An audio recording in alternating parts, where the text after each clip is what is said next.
100 pages of classified slides and briefing materials from the Pentagon have now been found floating around the internet. The documents range from briefing slides mapping out Ukrainian military positions to assessments of international support for Ukraine. There are sensitive topics, including under what circumstances Vladimir Putin might use nuclear weapons. Some materials were marked top secret. Most are considered genuine.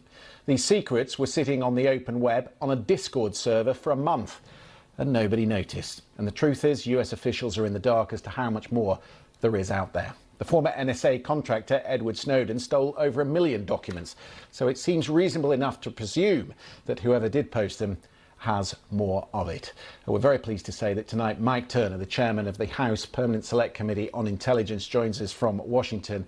Congressman, thank you very much indeed for being with us. It is extraordinary that these documents were just sitting there on the web and for such a long period of time. Who do you think was responsible? Right. So the investigations are ongoing with the Department of Justice and the Department of Defense. And there really is at this time not a whole lot known as to how these documents were leaked, who or even who did it, whether it was American or a foreign entity.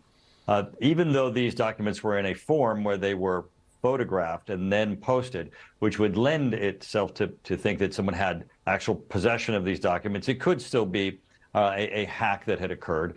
But we're going to get to the bottom of this because of two important things. Obviously, one, we need to close this loop. We need to close the leak so that there are not additional documents.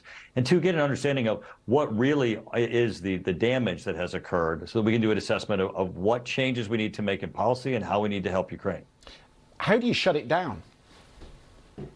Well, obviously, getting to the root and getting to the access to these documents.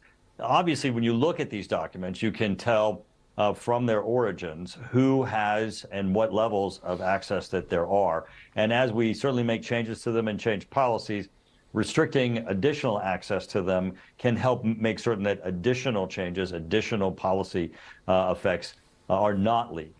But at the same time, there is, as you just indicated, a great deal of concern as to what else is out there. This may not be all of the documents that had been taken. And so we have to be prepared for what else might be there and how else to address it. I'm sure in your role as chair of the Intel Committee that you are speaking to allies. What are you saying to them? How are you reassuring them?